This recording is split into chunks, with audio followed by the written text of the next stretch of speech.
Olá, estamos começando mais um programa Éder Moraes, Fatos e Versões. Nosso programa hoje está recheado de atrações, de notícias importantes, sobretudo de interesse coletivo, que você deseja saber, e nessa interação, nessa troca de informações, nós vamos formando a nossa opinião. Nosso convidado de hoje é o juiz federal, doutor Julier Sebastião da Silva. Você vai conhecer quem é o doutor Julier Sebastião da Silva, a sua carreira, a sua história, a sua visão sobre a economia, sobre o social, sobre a política, enfim, sobre o contexto macro do estado de Mato Grosso. Nossa equipe foi às ruas, entrevistou várias pessoas que fizeram as suas perguntas ao doutor Julier. Também nós temos o quadro Opinião, com o doutor João Edson, cientista político, teólogo e sociólogo. Temos o quadro A Voz dos Bairros, onde você, cidadão, manifesta a sua opinião, faz o seu reclame e nós aqui, de bate-pronto, como advogado da sociedade mato-grossense, vamos defender o seu ponto de vista e cobrar das autoridades que se faça mais, que se conserte, que se arrume, ou muitas das vezes até mesmo aqui reconhecermos o trabalho que está sendo feito. A coluna cuiabana com o doutor Gabriel Novis Neves está imperdível no nosso programa hoje. E para finalizar o quadro Minutos de Sabedoria, hoje com o arcebispo da capital mato-grossense, Dom Milton, que vai falar sobre as famílias. Não sai daí, um minutinho nós estamos de volta.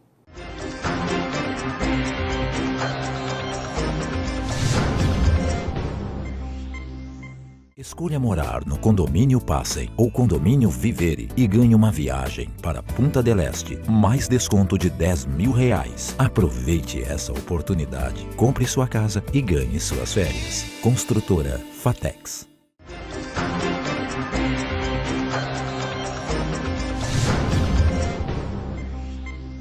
Voltando do nosso intervalo, como anunciado no primeiro bloco, o nosso convidado de hoje é o doutor Julier Sebastião da Silva, juiz federal. Doutor Julier, é uma satisfação recebê-lo aqui em nossos estúdios. É um grande prazer que participe desse programa, Éder, e saúdo a todos os mato-grossenses que estão nos assistindo nesse momento. Vamos conhecer um pouquinho da história do doutor Julier Sebastião da Silva. Doutor Julier Sebastião da Silva nasceu em Chapada dos Guimarães. Está em Cuiabá desde os 2 anos de idade. Foi aluno da Escola Técnica Federal, se formou em Direito na UFMT. É especialista em Ciências Criminais. Tem mestrado em Justiça Criminal Internacional. Já foi procurador do Estado de Mato Grosso e exerce o cargo de juiz federal há 18 anos. Julier Sebastião, em 2003, foi um dos comandantes da Operação Arca de Noé, que prendeu João Arcanjo Ribeiro. Ele tem um nome lembrado no meio político por sua credibilidade. Recentemente, está sendo bastante assediado por líderes políticos que visam as eleições de 2014. Julier é o entrevistado de hoje do programa Éder Moraes, Fatos e Versões. Doutor Julier, a população está ávida para saber um pouco mais da história de vida, do doutor Julier Sebastião da Silva. Se o senhor pudesse, em rápidas palavras, colocar de Chapada a Cuiabá, da Escola Técnica à Universidade Federal e a sua história de vida, seria muito importante para nós iniciarmos esse debate. Bom, Éder, é sempre bom poder falar para os mato-grossenses e traçarmos um pouco da nossa história e etc. Em algum momento nós até tivemos nossas histórias se cruzando na Escola Técnica Federal de Mato Grosso, àquela época. Mas, em curtas linhas, eu sou chapadense, nascido em 1969, lá na zona rural de Chapada dos Guimarães, lá no distrito de Mundo Novo, filho de lavradores que vieram para Cuiabá 2 anos depois. Meu pai trabalhou durante 25 anos na Sanecap, começando como servente, encanador, encarregado de tubulações, enfim, conhece o sistema de água de Cuiabá como poucos, Perfeito. Fiz o meu primeiro grau no Baú, cresci no Araés, estudei da primeira à 8ª série no antigo Colégio José Estevão, no Baú, ali na Avenida do CPA. Fiz curso de eletrotécnica na Escola Técnica, assim como vários colegas da época. Me formei em Direito pela Universidade Federal de Mato Grosso, sou especialista em Ciências Criminais e tenho mestrado pela Universidade de Portsmouth, na Inglaterra. Ou seja, tenho uma vida acadêmica já bastante longa nesse aspecto. Fui procurador do Estado de Mato Grosso, antes de ser procurador do Estado e de ser juiz federal, onde estou há 18 anos. Fui advogado de movimento de direitos humanos, da Comissão Pastoral da Terra, de trabalhadores rurais.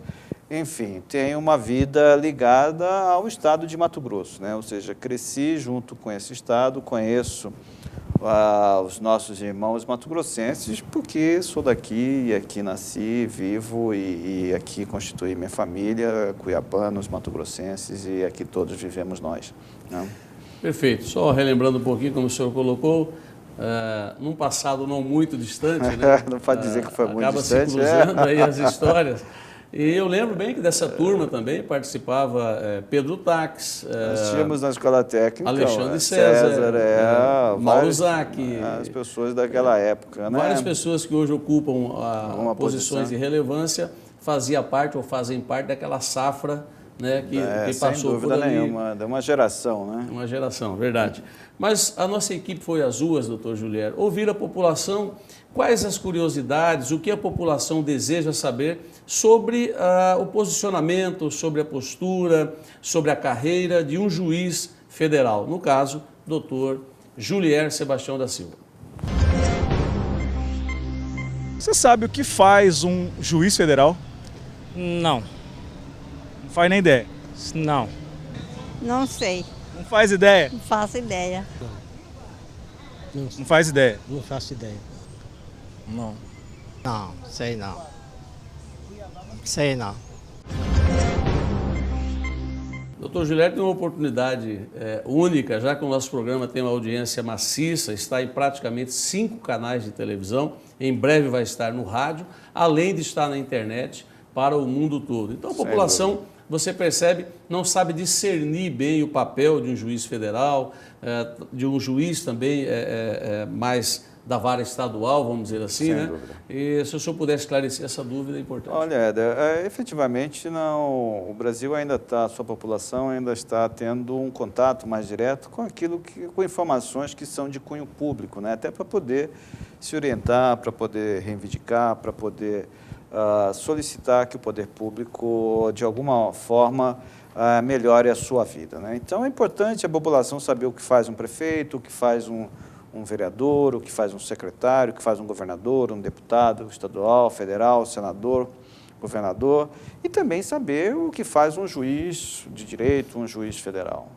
Naquilo que nos diz respeito, propriamente a minha carreira, o juiz federal é encarregado de julgar causas que tenham participação da União.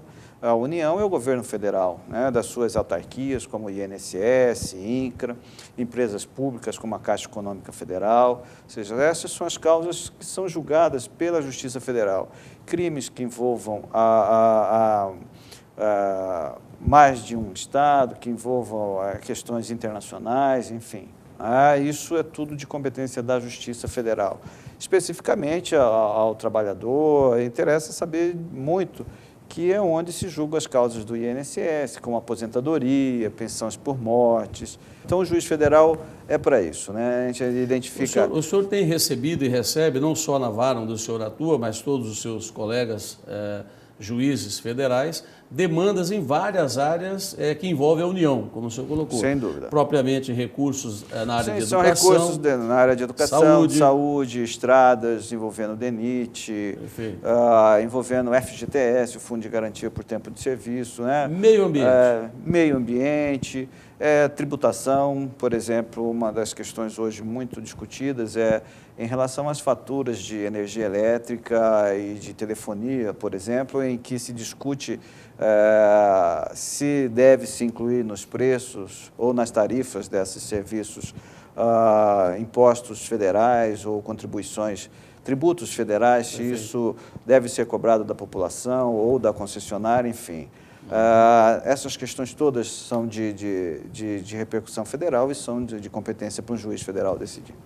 Perfeito. Vamos mais uma pergunta feita pelas ruas da cidade de Cuiabá e também pelo interior do estado de Mato Grosso.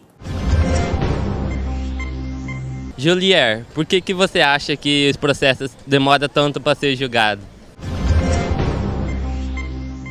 Demora realmente, doutor Julier? Olha, essa pergunta ela é fundamental porque ela é a percepção da população sobre a demora nos seus processos. Às vezes, a pessoa deseja uma pensão por morte de um ente querido que faleceu e aquela dificuldade, enfim, para obter esse benefício. Na verdade, o problema todo, me parece, ele é gerado pela dificuldade da legislação processual brasileira, que é muito formalista, que prevê uma série de recursos, de dificuldades de prazo, enfim. Na verdade, nós precisaríamos de uma simplificação da questão processual, dos códigos, dos atos processuais do processo, uma melhoria do serviço por parte do Poder Judiciário, no sentido de facilitar o acesso da população aos seus serviços e, notadamente, fazer com que o poder público também cause menos problemas à população. Se você pode ter uma ideia, grande parte dos processos que nós temos na Justiça Federal são contra a Caixa Econômica Federal, INSS e contra a União por questão tributária, ou seja, por atos governamentais, né? Ou seja, então, na verdade, nós precisaríamos, então, ter essas três condições básicas para que essa preocupação do nosso telespectador, por ele manifestada, da demora do processo, ela não continue. Ou seja, nós temos que diminuir as fases processuais, ou seja, melhorar as nossas leis de processo, fazer com que o judiciário melhore o seu atendimento, servidores e juízes e a sua estrutura que possam acolher a população, notadamente aquela mais carente, e o poder público melhorar também os seus serviços e deixar de causar tantos transtornos e problemas à população a ponto em que ela tenha que recorrer à justiça para garantir o seu direito. Então, acho que essa é a receita para que a solução da sua aposentadoria, do seu problema da casa própria, da sua questão ambiental, do seu casamento, às vezes, da sua pensão para o seu filho, a pensão alimentícia, para que isso tudo seja decidido no menor tempo possível. Doutor Julier, o princípio da inamobilidade. Inamovibilidade. Inamovibilidade. Exatamente, é um princípio constitucional. Até a palavra é complicada. Isso, exato. Ela afeta a carreira do juiz federal.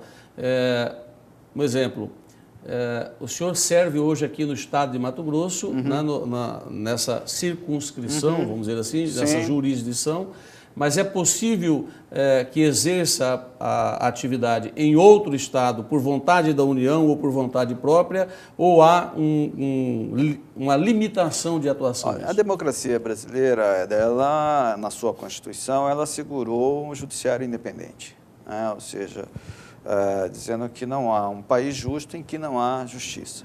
Então, a justiça ela funciona, e o judiciário, mediante alguns princípios que são assegurados aos juízes, por exemplo. Então, aos juízes é assegurada a irredutibilidade de vencimentos, ou seja, não se pode diminuir vencimentos de juízes. Assegura-se também ao juiz independência funcional, ou seja, de que ele deve decidir de acordo com a sua consciência, a sua interpretação das leis brasileiras e assim por diante. E também o princípio da inamovibilidade, que significa dizer que um juiz não pode ser retirado do processo, salvo por vontade própria ou naqueles casos em que a legislação processual prevê. Ou seja, isto, na verdade, não é uma garantia ao juiz, é uma garantia à cidadania, uma garantia ao cidadão e à população de que o juiz está livre para decidir conforme a sua consciência sobre aquele determinado caso e de acordo com as leis brasileiras, né? Ou seja, então, portanto, não é uma garantia só do juiz, é uma garantia para a população de que o seu judiciário é livre, independente e autônomo. Perfeito. Vamos a mais uma pergunta nas ruas da nossa capital. Julier, muitas pessoas da justiça irão disputar as eleições. Isso não afeta a independência dos três poderes? Eu aproveitaria a pergunta do telespectador, né, que realmente a gente percebe um movimento, entre aspas, migratório, né, principalmente daqueles procuradores federais, procuradores do Ministério Público dos estados, juízes de carreira, enfim, aqueles que estão se aposentando na carreira federal no judiciário, de virem para o executivo. A pergunta que o telespectador fez é muito inteligente. Isso afeta de alguma forma essa independência ou, pelo contrário, isso fortalece as relações? Olha, Éder, eu acho que a preocupação ela é válida na seguinte medida. Deve-se ter presente sempre que democracia e eleição nunca faz mal para ninguém. E não vai fazer mal para o povo, não vai fazer mal para a sociedade. Ou seja, quanto mais democrático for o nosso sistema, quanto mais pessoas, cidadãos, se integrarem à vida política democrática do país, é evidente que o país, que a cidade, que o Estado vai dar um salto de qualidade na sua representação política. Ou seja, vai ter melhores vereadores, melhores deputados, melhores senadores, melhores governadores, melhores prefeitos, melhor presidente. Enfim, é natural que todos aqueles homens de bem, agentes públicos que tenham uma contribuição para a melhoria da nossa sociedade, que vá contribuir para que a população viva melhor, eles devem ser sempre bem-vindos e acolhidos e sem qualquer desequilíbrio no nosso sistema de representação democrática. Perfeito. Dentro desta democracia que o senhor coloca, nós percebemos uma circulação, vamos dizer assim, do senhor pelo interior do estado de Mato Grosso, em vários municípios do estado de Mato Grosso, levando palestras, esclarecendo ao cidadão, talvez menos informado, ou aqueles que não têm acesso às informações relativas à Justiça Federal, relativas à sua forma de pensar, relativas à sua visão de estado de Mato Grosso, de país e da Justiça. Essas palestras têm este objetivo? Qual é a essência do Dr. Julier estar palestrando pelo interior do estado de Mato Grosso e na capital do estado? Olha, nós, enquanto instituição, temos uma inserção na sociedade mato-grossense, no estado todo, e, sem dúvida nenhuma, falar de cidadania, falar de direitos humanos, falar de participação democrática do povo e da população no seu estado, no seu município, na sua comunidade, é algo que, sem dúvida, é sempre engrandecedor, tanto para aqueles que participam como presença nessas conversas, nesses debates, nessas conferências, quanto também para nós que temos essa experiência de podermos levar e dividir conhecimento, que, em última instância, eu acho que a melhoria, o crescimento social da nossa população passa necessariamente por essa integração de maior participação democrática e cidadã e também, ao mesmo tempo, na diminuição de barreiras entre agentes do Estado, sejam eles juízes, como no nosso caso, parlamentares, membros do Executivo e o povo. Eu acho que essa interação ela tem que ser sempre presente, harmônica e próxima, né? Nós não podemos criar castelos em que temos aqui o poderoso governador e a sua população submissa, distante, e assim, isso vale para juízes, vale para todos. Viu? Então, que significa dizer, olha, nesse projeto o espaço é para ampliação e melhoria da nossa saúde, ampliação e melhoria da nossa educação, desenvolvimento de políticas sociais que assegurem uma melhor distribuição de renda aos mato-grossenses, principalmente aos mais pobres, que insira o nosso agronegócio, o nosso motor econômico dentro dessa perspectiva, fazendo com que também tenhamos segurança pública adequada a essa convivência harmônica e a melhoria das nossas condições de saneamento, que com certeza refletirão lá na saúde, na educação. Acho que essa iniciativa, esse engajamento no sentido de união de todos os setores produtivos, econômicos e da cidadania do Estado podem fazer com que algo concreto aconteça. Qual seja, o Estado de Mato Grosso terá um índice de desenvolvimento humano melhor do que tem atualmente. Eu acho que isso é um sonho nosso de mato-grossenses que nós devemos dividir com todos. Nessas palestras, e pelo que o senhor já colocou aqui, há uma interação, uma discussão e, obviamente, o senhor deve ter sentido as principais necessidades da população mato-grossense. E dentro dessa pergunta, deixo um lembrete para mais na frente, o que o senhor tem observado como mais premente, aquilo que a população mais tem reclamado e que é necessário uma atuação mais forte do Estado para alcançar o cidadão? O ano de 2013, ele trouxe a nível nacional elementos novos para a análise da nossa estrutura social e política no Brasil. E Mato Grosso está dentro dessa estrutura, é evidente, né?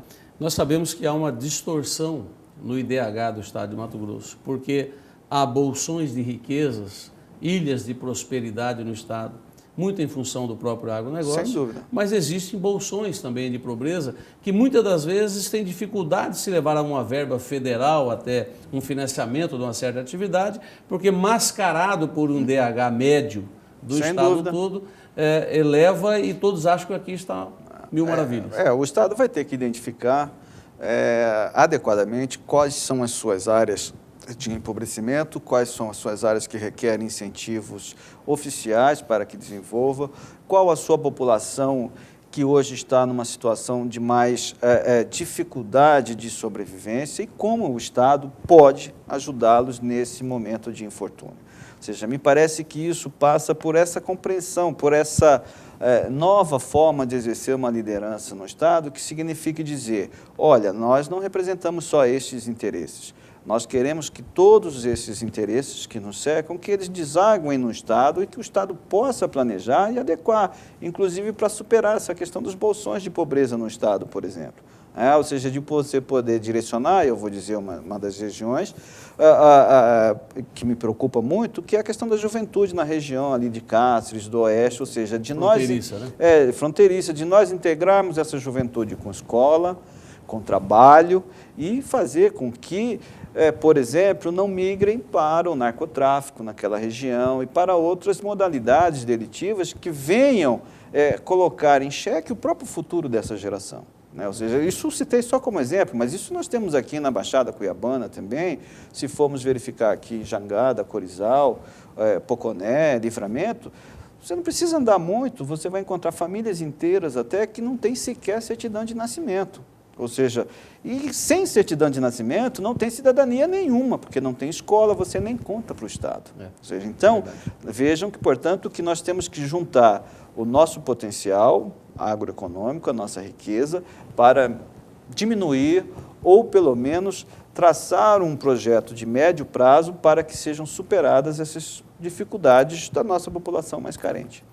O senhor está dizendo que é melhor nós dividirmos as nossas riquezas, compartilharmos dos bons resultados que o agronegócio, porque responde por 72% da economia, então a gente sempre cita o agronegócio, embora tenha outras atividades de serviço. Sem dúvida, Mato Grosso tem a atividade, por exemplo, de construção civil muito forte, ou seja, atividades correlacionadas ao agronegócio, mas que não são do agronegócio, enfim, ou seja, máquinas e indústrias de prestação de serviço, essa região toda que precisam ser integradas. Eu penso que o Estado, primeiro, ele é penalizado do ponto de vista da União. O Estado de Mato Grosso dá mais para a União, para o Brasil, do que o Brasil tem dado para o Estado de Mato Grosso. Eu vou chamar um breve intervalo, doutor Julier. Na sequência, nós vamos continuar nessa linha de raciocínio, deixando este gancho.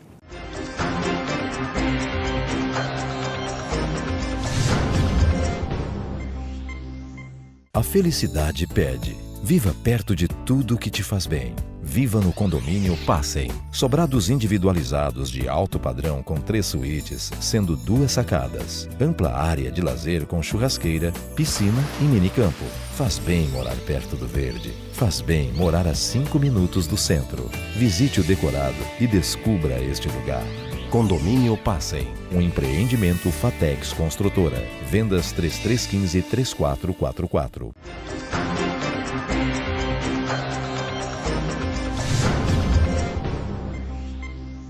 Voltando do nosso intervalo com o programa Éder Moraes, Fatos e Versões, você está assistindo uma importante entrevista, conhecendo melhor quem é Julier Sebastião da Silva, juiz federal no estado de Mato Grosso.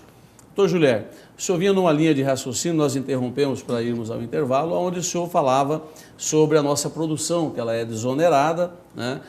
pela exportação, através da Lei Candir, e que a União não nos ressarce o que nos é devido. Mas, para concluir um pouquinho o primeiro raciocínio, eu entendi bem que, na sua visão, o senhor está dizendo que nós precisamos dividir as riquezas do Estado, distribuir melhor a renda, né, do Estado, do que nós depois termos que dividir as consequências e os problemas. O pressuposto aí, Éder, é que para as nossas riquezas serem maiores, nós precisamos de mais gente produzindo riquezas, efetivamente. Ou seja, então, todo empresário sabe que para ele ter uma produção maior, uma fábrica maior, ele vai ter que investir um pouco do lucro que ele tem na sua fábrica menor para poder ampliá-la. E isto vale o raciocínio para um estado como o Mato Grosso, que tem uma atividade econômica preponderante, muito forte, mas, ao mesmo tempo, tem os bolsões de pobreza, de miséria, que não nos orgulham em nada. Ou seja, então nós temos que investir na educação, por exemplo, para melhorar a nossa mão de obra, para melhorar o nosso PIB individual e fazer com que o nosso PIB coletivo aumente. Ou seja, o que é o PIB? A riqueza produzida pelo Estado como um todo, que ela, se nós quisermos que o bolo fique maior, nós temos que incorporar mais trabalhadores a essa engrenagem, né? E isso vale, e é essa que é a questão. Acho que somos esforço dos mato-grossenses em todo e, ao mesmo tempo, também cobrar maior responsabilidade da União, ou seja, a contrapartida do governo federal. Mato Grosso dá muito para o governo federal, bancando toda a sua balança comercial, e notadamente nesses anos de crise, e, ao mesmo tempo, o Estado tem sido punido pela desoneração, ou seja, o Estado deixa de arrecadar por aquilo que ele produz. Ou seja, acaba ganhando São Paulo, Minas Gerais, e nós, que somos um Estado produtor, acabamos não recebendo nenhum tributo por aquilo que todos os mato-grossenses exercem, elaboram e trabalham. Né? Para a União está muito cômodo, né? Porque nós exportamos matéria-prima, produto com pouco valor agregado, né? Então, acho que é necessário um programa arrojado, decente, honesto, programa que funcione de incentivo fiscal no Estado. Não é algo que a gente muitas das vezes vê sendo concedido, que não está na melhor forma para a produção que o Estado precisa. E realmente, já que tem que exportar, já que é desonerado, agregar valor aqui internamente. Esse é hoje o grande segredo das grandes melhorias em países, em estados, enfim, em sociedades. Ou seja, nós hoje temos um campo de produção pecuária, agrícola extremamente amplo, mas, ao mesmo tempo, isso você tocou, é fundamental. Nós temos que agregar valor à nossa produção. Ou seja, é em cima disso que nós... isso não vale só na questão do agronegócio, não, viu, Éder? Porque, veja só, de que adianta, por exemplo, exportarmos minério in natura para depois comprarmos ferro da China? Ou seja, então, que adianta a gente manda minério de ferro para a China, manganês ou alumínio, o que for, e depois para comprar o produto manufaturado, 20 vezes, ou seja, muito mais caro e não agregou valor nenhum. E geramos emprego lá fora e não aqui. A riqueza ficou lá para os chineses e não em Mato Grosso. Então, nós temos que ter essa compreensão de que o Estado de Mato Grosso dá muito para o Brasil e precisa receber do Brasil esse necessário apoio. Ao mesmo tempo, os nossos irmãos mais velhos e já independentes, que formam essa grande atividade do agronegócio, também no sentido de dividirmos a responsabilidade de fazermos com que cada mato-grossense seja uma peça fundamental nisso que chamamos de agregar valor à nossa produção. Educação é agregar valor à produção, porque isso significa uma mão de obra mais qualificada, cidadão exercente plenamente de sua cidadania, o Estado que passa a arrecadar mais em cima desta riqueza, porque só o trabalho gera riqueza. É um efeito cascata, né? Ou seja, então, acho que o Estado hoje tem essa condição, Éder, de chamar os seus setores políticos, produtivos, econômicos, sociais e dialogar de forma tranquila e dizer, olha, vamos dar um outro salto de desenvolvimento no Estado? Qual vai ser a parcela de participação de cada um de nós envolvido nesse projeto? E é disso que eu falo, dessa liderança que consiga agregar. Hoje nós não podemos ter representantes políticos que chutem os outros. Não podemos ter representação política que se espraie Tem que convergir, pelo submundo da política, que se espraiam pelo submundo das chantagens, que se espraiam pelo jogo sujo, enfim. É o momento de nós termos pessoas comprometidas com a construção de um modelo de melhoria da vida do mato-grossense. E eu acho que esse é o grande compromisso, e é isso, ainda voltando a uma pergunta que você havia me feito, sobre as aspirações da população mato-grossense. E eu digo isso, a aspiração do mato-grossense, e nós somos daqui, às vezes a gente fala até com muita tranquilidade, porque fala assim, estou falando por mim, pelo meu irmão, pelo meu vizinho, pelo meu amigo, pelos cuiabanos, enfim, é de dizer, olha, nós podemos ter outro patamar de desenvolvimento, nós podemos ter um Estado melhor. Como é que você traduz isso para a população? Vai ter um pronto-socorro melhor, um hospital melhor, vai ter médico, vai ter escola com ar-condicionado, vai ter professores sem greve, asfaltamento, né? Saneamento, casas com esgoto, políticas sociais que hoje consigam trazer esse desenvolvimento econômico que nós temos no Estado, e somos um dos maiores do país, de dizer também, olha, o nosso desenvolvimento social também é um dos maiores do país, coisa que ainda não temos. Vamos à participação social do nosso programa, com o telespectador, com aquele que deseja conhecer um pouco mais e tem uma curiosidade e uma pergunta a fazer ao Dr. Julier Sebastião da Silva. O senhor, como juiz, o senhor pretende fazer uma candidatura aos 44 minutos do segundo tempo? Sim ou não? Olha, doutor Julier, a pergunta política e a questão política tem que fazer parte da entrevista. Eu sei que o senhor está juiz federal, né? E também sei, o senhor tem a liberdade total de responder ou não, né, esta pergunta. Mas é uma curiosidade geral. O senhor figura nas pesquisas de intenção de voto, o senhor pontua em todos os municípios do estado de Mato Grosso, todas as pesquisas nós temos observado. Obviamente isso atrai para o senhor alguns tiros certeiros, é assim a vida pública, eu estou nela há 15 anos e a gente vira alvo quando começa a aparecer um pouco, não tem jeito, ou se faz o enfrentamento ou se recolhe, não é isso? Então a pergunta do telespectador, do entrevistado, ela é muito importante. Sem dúvida.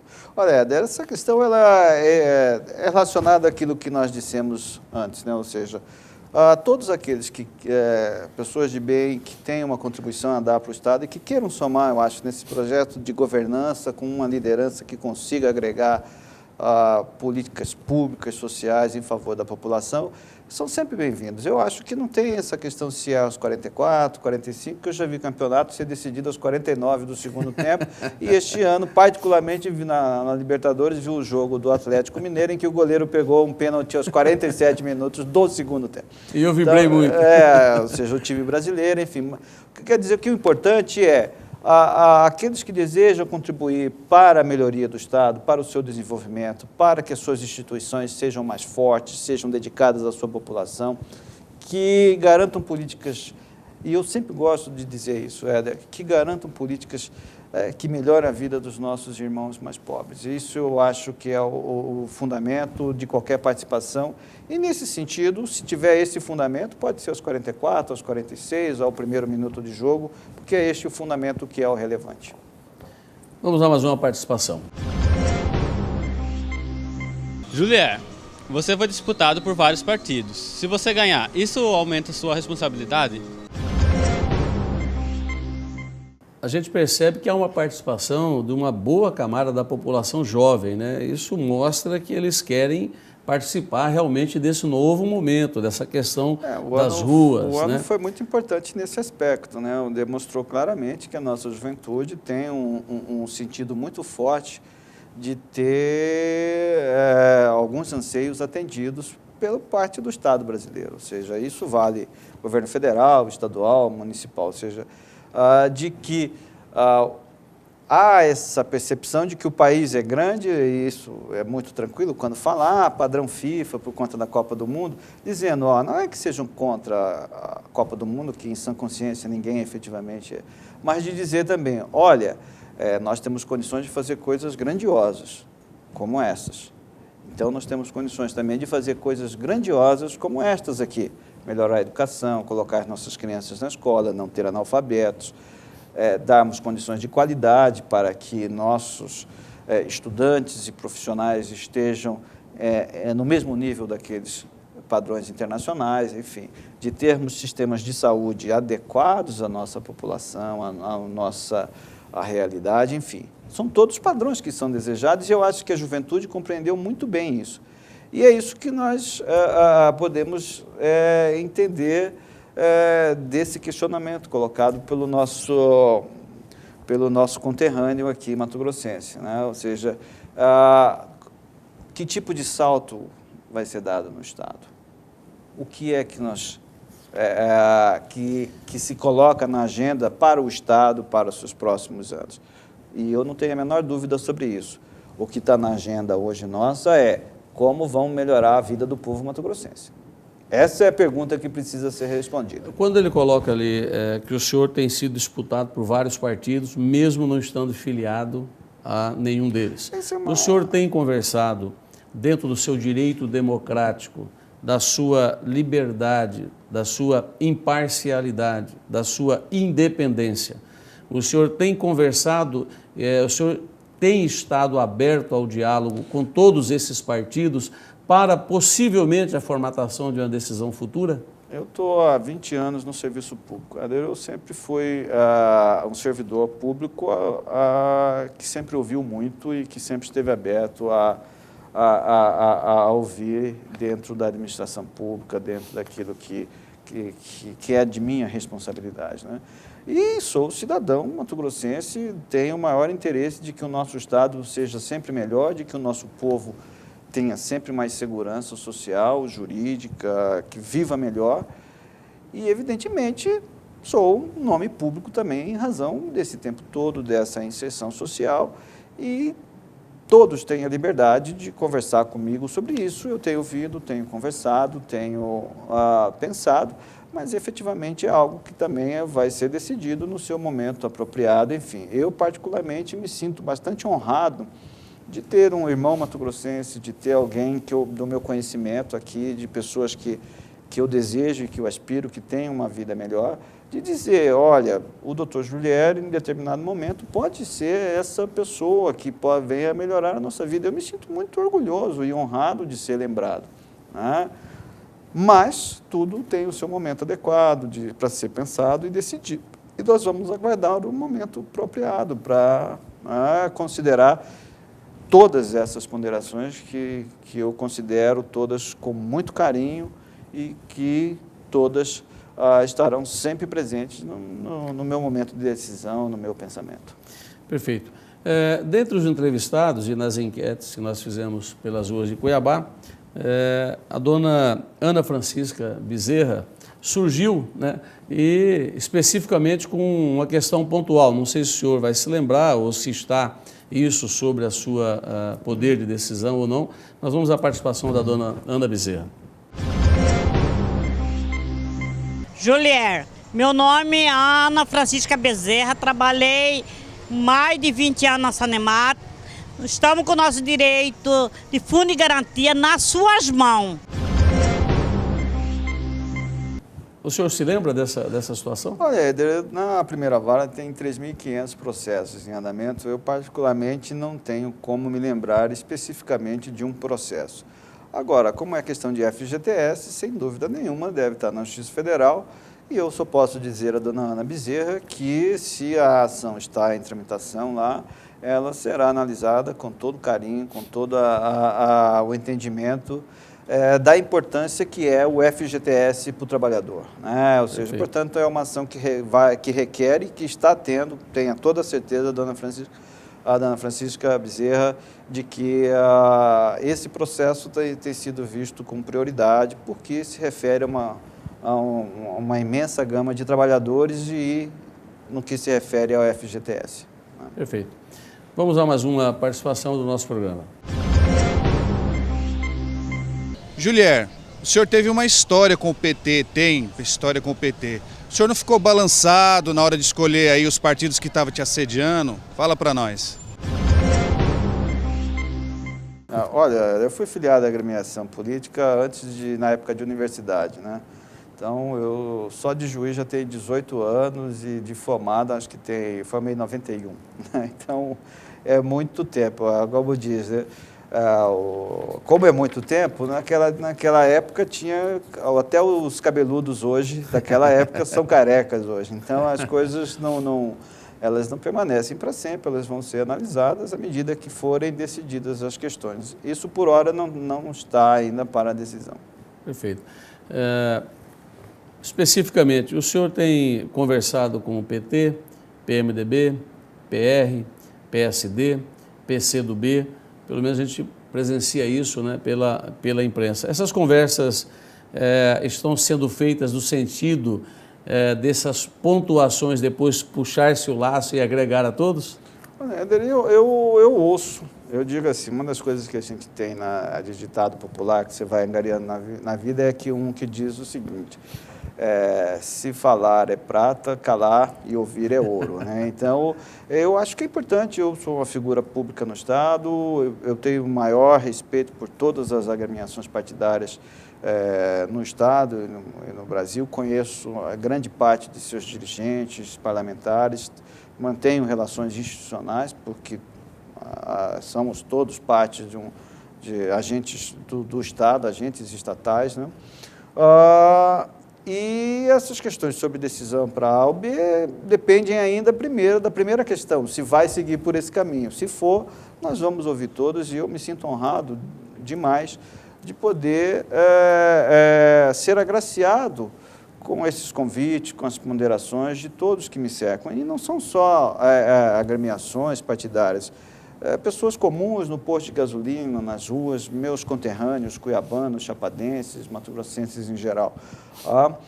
Saibam todos que todas as opiniões e os pontos de vista eu considero importantes e tenho todos eles em minha mente para aquele momento que efetivamente tiver que dar alguma resposta sobre isso. Nós vamos ouvir a opinião, doutor Julier, do cientista político, teólogo, sociólogo, doutor João Edson.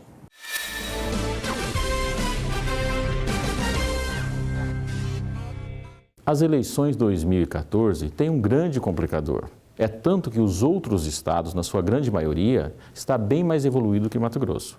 Qual é o problema de Mato Grosso? Os dois principais candidatos a candidatos, que são os senadores Pedro Táxi e Blairo Maggi, terão pela frente ainda 4 anos e meio de mandato. Isso permite que eles fiquem conduzindo o processo eleitoral sem necessariamente definir, levando para as convenções. Automaticamente inibe o crescimento de outros candidatos. Veja a situação. O senador Blairo Maggi tem um legado político tão grande que ele pode aguardar para o último minuto das convenções no mês de junho para decidir se é candidato ou não é candidato, sem nenhum prejuízo para a campanha, porque ele tem um legado muito grande para isso. Já o senador Pedro Táxi, que foi eleito pela primeira vez, também terá ainda 4 anos e meio. Sendo bastante jovem, se ele perceber que a eleição vai dar um desgaste para ele, poderá desistir sem um prejuízo nenhum para a carreira, também no último minuto das convenções. Isso faz com que os demais candidatos não consigam ter um desenvolvimento, não consigam ter um crescimento. Considerando que o ano que vem é de um complicador em termos de comunicação muito grande, em função das obras da Copa do Mundo e da realização da Copa do Mundo em si, nós poderemos chegar nas convenções com candidatos muito fortes ou com candidatos extremamente frágeis.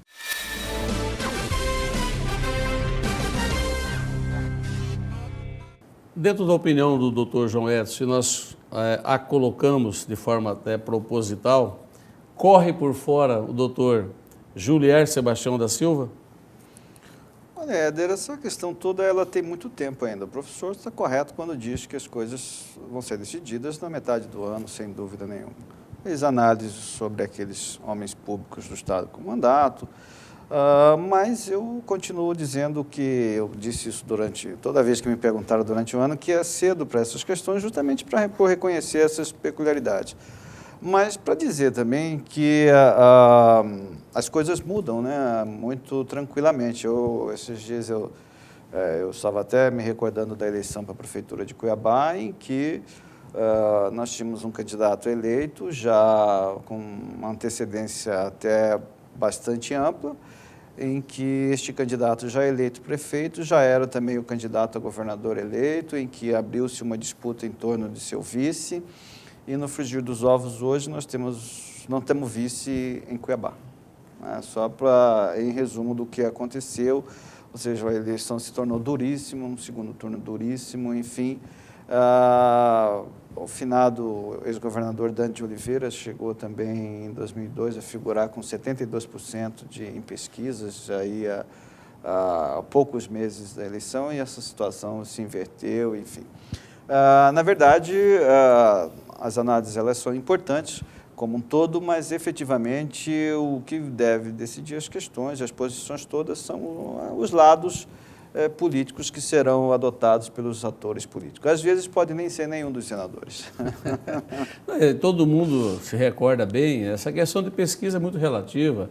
O governador Blairo Maggi iniciou num processo com 2,5%, 3%, depois de uma certa massificação do nome, contra alguém que estava figurando com 65%. Agora, tão antes do pleito, na verdade, você está fazendo uma consulta sobre popularidade, quem é conhecido e quem não é conhecido, né? Ou seja, o importante de um regime democrático, como no Brasil, é de que as campanhas efetivamente feitas por aqueles que participam do processo político, elas, de fato, elas interferem nas posições que a população vai adotar futuramente.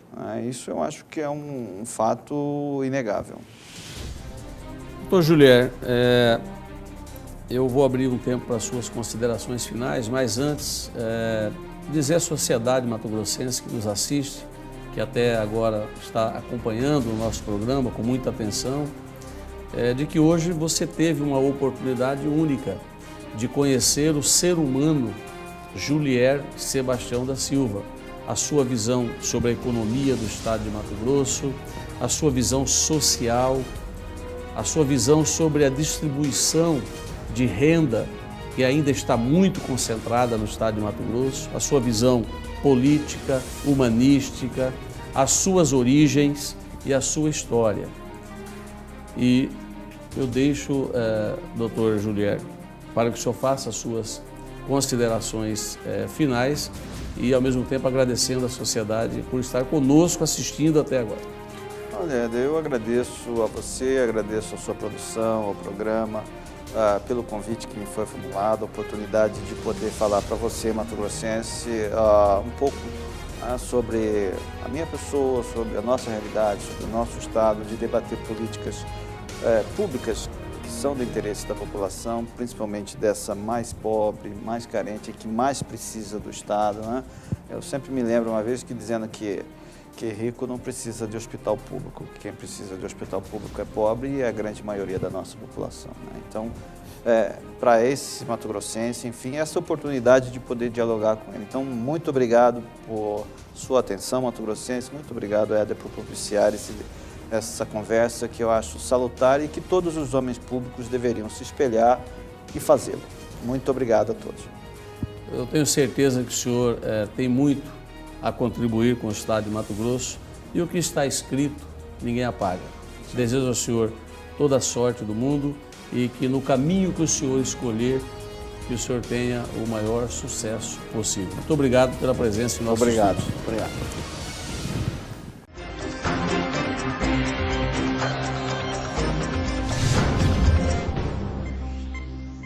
A felicidade pede. Viva perto de tudo que te faz bem. Viva no condomínio Passem. Sobrados individualizados de alto padrão com 3 suítes, sendo 2 sacadas. Ampla área de lazer com churrasqueira, piscina e minicampo. Faz bem morar perto do verde. Faz bem morar a 5 minutos do centro. Visite o decorado e descubra este lugar. Condomínio Passem, um empreendimento Fatex Construtora. Vendas 3315-3444.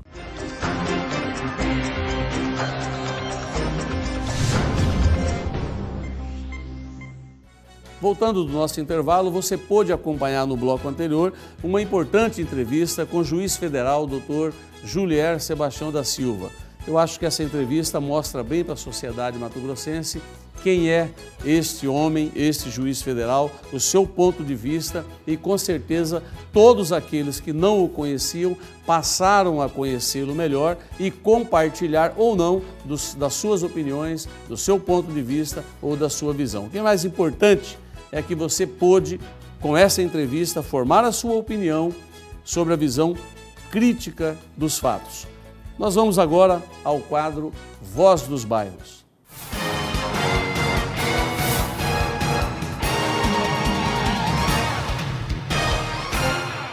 Qual o principal problema aqui do bairro Jardim Florianópolis? É a rede de esgoto, cara.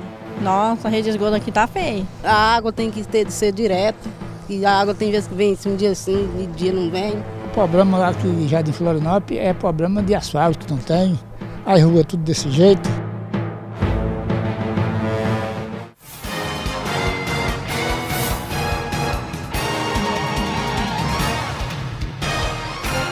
Olha, eu quero ser solidário com os moradores aí do Jardim Florianópolis. Isso aí é uma pouca vergonha o que foi mostrado aí. Essa é a grande verdade que tem que ser dita. Se fala em poeira zero, em novos caminhos, em asfaltamento de alguns bairros, mas aqueles que realmente necessitam, como o Jardim Florianópolis, não está sendo contemplado à altura pela Prefeitura Municipal de Cuiabá. E quando se faz o asfaltamento, não se faz o saneamento básico necessário. E aí depois tem que se quebrar o asfalto, tem que se refazer aquilo que for feito para, eventualmente, corrigir erros que poderiam ter sido já sanados no início. Primeiro se faz o saneamento, primeiro faz-se chegar a água de qualidade às residências, primeiro faz com que estes moradores tenham água, tenham saúde e que possam dar melhor qualidade de vida a seus familiares. Depois, na sequência, evidentemente, você vem com asfaltamento, com calçadas, com meio-fio, com o tratamento, com arborização, com embelezamento do bairro. Mas pelo que nós estamos vendo, o Jardim Florianópolis é um excelente reduto para ir se pedir votos. Mas na hora de se realizar a vontade da população, todos fogem de lá. Eu faço mais uma vez a pergunta que tenho feito a vários moradores dos bairros de Cuiabá. Em quem você votou nas últimas eleições? O seu candidato a vereador voltou ao seu bairro? Pelo menos para te dizer muito obrigado? Pelo menos para agradecer o voto que recebeu aí na sua região? Eu duvido que alguém tenha voltado aí para agradecer. Vocês imaginam se agora eles vão lutar pelas causas que vocês precisam? Eu vou guardar essa imagem, vou guardar essa entrevista. Daqui um ano e meio ou dois, nós vamos mostrar esses mesmos locais aí. E eu tenho certeza, pelo andar da carruagem e pelas prioridades que a Prefeitura Municipal de Cuiabá tem elencado, o Jardim Florianópolis vai continuar a míngua. Mas nós vamos lutar, nós vamos brigar, nós vamos criticar, nós vamos usar essa tribuna do povo, nós vamos usar essa voz dos bairros para defender o seu interesse. E que a Prefeitura, que o secretário de Obras, que é meu amigo pessoal, Marcelo Padeiro, por favor, Marcelo, em você, Marcelo, eu confio. Sei do seu trabalho, da sua seriedade, da sua dedicação. Por favor, Marcelo, visite o Florianópolis, visite o Jardim Florianópolis e veja o sofrimento deste povo e veja o sofrimento dos bairros adjacentes ali naquela região. É desumano o tratamento que está sendo dedicado. É preciso que se dê também tratamento padrão FIFA para os bairros de Cuiabá. Dito isso, e para arejar um pouco mais, que nós tenhamos aqui momentos também de entretenimento, né, de cultura, da chamada cultura oral, nós vamos ao quadro Coluna Cuiabana com o Dr. Gabriel Novis Neves, o Alain Delon Pantaneiro.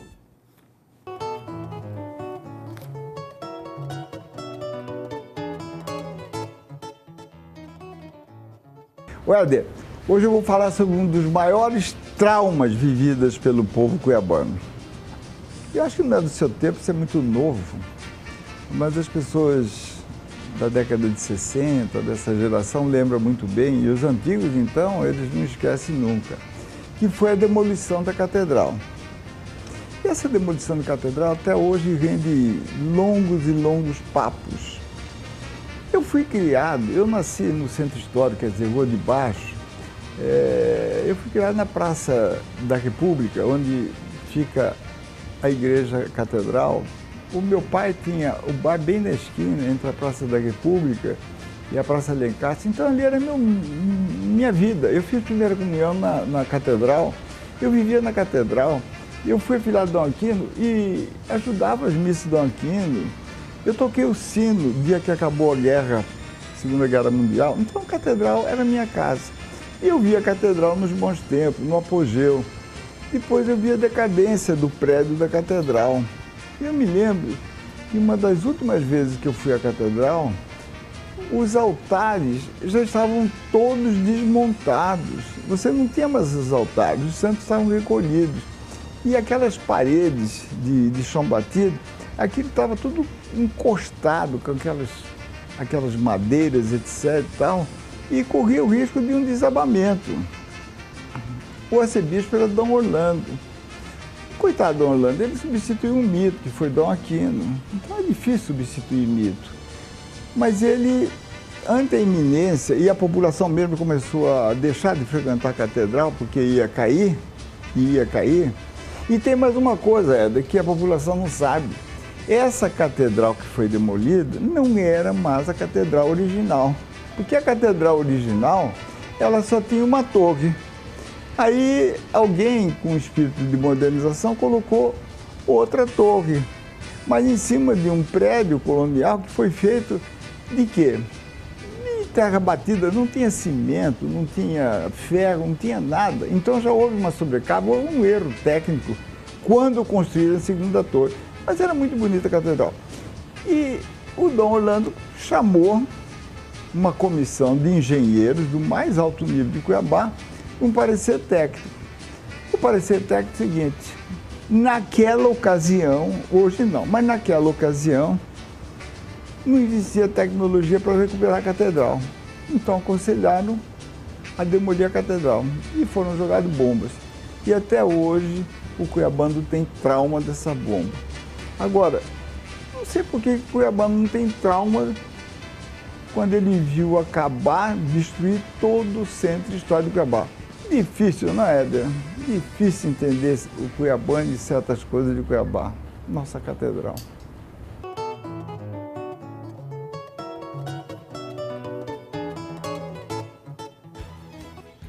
Doutor Gabriel tem toda a razão. Nós estamos reforçando sempre essa história da Catedral Metropolitana de Cuiabá, porque ela é uma simbologia da cultura, da religiosidade do povo mato-grossense. E como hoje nós temos a participação do arcebispo de Cuiabá, Dom Milton, que ali reside praticamente na Catedral Metropolitana, nós decidimos reforçar ainda mais essa história das duas torres ali da igreja, da Catedral Metropolitana de Cuiabá. Vamos ao quadro Minutos de Sabedoria.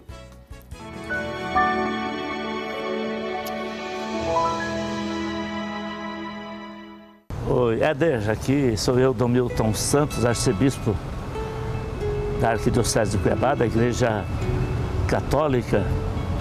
Eu gostaria de trazer aqui no seu programa uma breve consideração sobre a célula da sociedade, que é a família.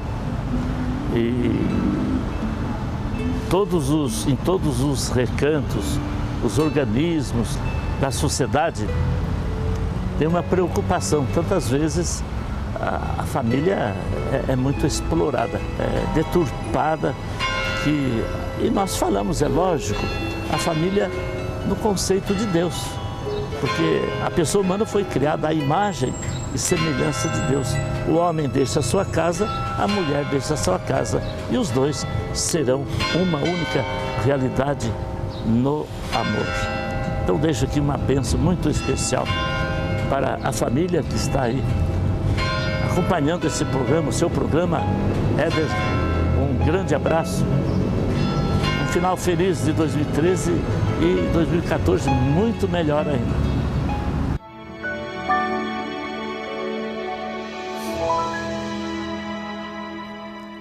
Dom Milton, arcebispo de Cuiabá, para nós é uma honra, é uma satisfação e é muito agradável tê-lo participando do programa Éder Moraes, Fatos e Versões. A sua bênção, a sua oração, a sua mensagem, ela cala fundo no coração de todos nós cuiabanos. Em momentos que se atravessa de turbulências políticas, econômicas, o mundo passando por transformações, é sempre bom nós termos esse minuto de reflexão. Quiçá este minuto de reflexão nos leve este final de semana, que nos leve durante a semana, pelo menos a frequentar um culto, a frequentar uma missa, a estar mais próximo de Deus, mais próximo de quem nos serve. Muito obrigado, carinhosamente, enriquece muito o nosso programa, a sua presença. Para você que ficou conosco até agora, até o próximo programa, muito obrigado.